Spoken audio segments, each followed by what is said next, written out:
आइए। श्रीवास्तव जी को प्रशांत किशोर जी से आग्रह है से सम्मानित करें और हम लोग जोरदार तालियों से स्वागत करेंगे आज अनुप श्रीवास्तव जी के पार्टी में स्वागत है।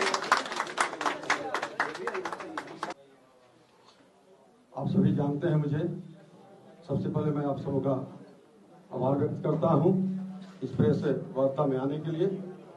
और आप सभी मेरे बारे में जानते हैं, मैं एक जमीनी कार्यकर्ता 1973 से एक विचारधारा को लेकर के और भारत माता को परम वैभव के शिखर पर ले जाने का जो सपना देखा था और मैं अनवरत काम करता रहा। आप सभी को ज्ञात है 2015 में जब मैं चुनाव लड़ा था तो भारतीय जनता पार्टी के तत्कालीन राष्ट्रीय अध्यक्ष वर्तमान के केंद्रीय गृह मंत्री अमित शाह जी ने यहाँ आने के बाद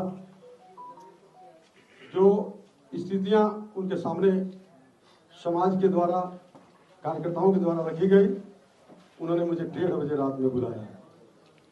उन्होंने कहा कि पार्टी के द्वारा गलती की गई है, आप ऊर्जावान कार्यकर्ता हैं, आपने इस दल को सींचने का काम किया है और आपके वजह से एक सीट गोपालगंज की भारतीय जनता पार्टी हार गई है। मैं आपसे आग्रह करता हूं, एक सीट जिता दीजिए। आपकी चिंता पार्टी करेगी और मैं करूंगा। अनुशासित कार्यकर्ता होने के नाते मुझे हिम्मत नहीं हुआ अपने राष्ट्रीय अध्यक्ष की बातों को इग्नोर करने का। अनुशासित कार्यकर्ता के रूप में मैंने उनके बातों को स्वीकार किया और तन मन धन से मेहनत करके इस सीट को 3300 मतों से जिताने का काम किया। ऐसा नहीं है कि मैंने ही जिता दिया, लेकिन उस जीत में एक गिलहरी की जो भूमिका होती थी राम सेतु के निर्माण में, उतना भूमिका मेरी भी जरूर थी। फिर 25 में जो चुनाव हो रहा है, मैं गोपालगंज, पटना, दिल्ली और अपने गोपालगंज विधानसभा के 37 पंचायतों में, नगर परिषद में घूम करके और मैं ये कहता था कि मुझे इस बार टिकट मिलेगी और टिकट मेरा फाइनल भी था। मैंने अपने कई इंटरव्यू में भारतीय जनता पार्टी के नेतृत्व को चुनौती दिया है कि अगर मेरा नाम टॉप में नहीं था, नंबर 1 में नहीं था, तो गोपालगंज के जो अरबों रुपया लगा करके इस बिहार में आपने सर्वे करवाया है, उस सर्वे को सार्वजनिक करिए। मैं सारा क्लेम वापस ले लूंगा मेरा नाम अगर नहीं होगा तो, और मैं भारतीय जनता पार्टी के जो प्रत्याशी हैं उनको समर्थन कर दूंगा।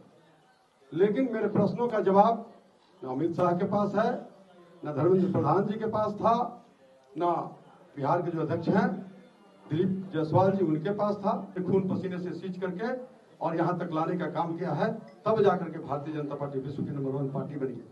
लेकिन आज भारतीय जनता पार्टी में क्या हो रहा है, जितने जमीनी कार्यकर्ता हैं उनकी उपेक्षा हो रही है, उनको जातियों की नजर से देखा जा रहा है। जब काम लेते हैं तो कार्यकर्ता कहते हैं देव दुर्लभ कार्यकर्ता, और जब परिणाम देने की बात आती है, मैंने चुनौती दिया है अमित शाह जी को कि आपको अगर हिम्मत है तो मुझे पार्टी से निकाल करके देखिए। यह पार्टी किसी की बपौती नहीं है, असंख्य कार्यकर्ताओं ने अपने खून पसीने से सींच करके यहाँ तक लाया है और मेरे इस चुनौती को किसी ने स्वीकार नहीं किया। मैं नामांकन किया स्वतंत्र रूप से, मुझे चुनाव चिन्ह भी आवंटित हुआ है, गैस का सिलेंडर, लेकिन अभी तक भारतीय जनता पार्टी को हिम्मत नहीं हुई कि मुझे पार्टी से निकालने का काम करे। मैं आज भारतीय जनता पार्टी के सभी दायित्वों से स्वतः त्याग पत्र देता हूं, क्योंकि मेरी चुनौती स्वीकार करने की साहस, क्षमता और नैतिकता उनमें नहीं। इसलिए मैं भारतीय जनता पार्टी के सभी दायित्वों से इस्तीफा देते हुए और भारतीय जनता पार्टी की सक्रिय सदस्यता, प्राथमिक सदस्यता से भी त्याग पत्र देता हूं।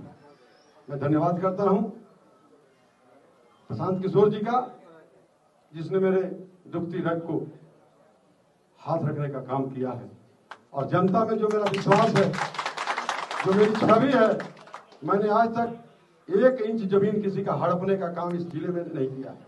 और मैं वादा करता हूं आप सभी मीडिया के सामने, इस गोपालगंज की न्यायप्रिय लोकप्रिय मतदाता भाई बहनों से, कि मैं अपने चरित्र के साथ कोई समझौता नहीं करूंगा, अपने सम्मान स्वाभिमान के साथ कोई समझौता नहीं करूंगा। और आपने मुझे अवसर दिया तो आपके सेवा में मैं अनूप अपना कुमार जिंदाबाद जिंदाबाद जिंदाबाद अनूप कुमार जिंदाबाद जिंदाबाद जिंदाबाद। अगर आपने मुझे अवसर दिया सेवा का, तो मैं जब तक मेरे धमनियों में खून का एक एक बूंद कतरा बहता रहेगा, इस गोपालगंज के निर्माण में, इस गोपालगंज के विकास में अपने पूरी जीवन को मैं समाप्त करूंगा।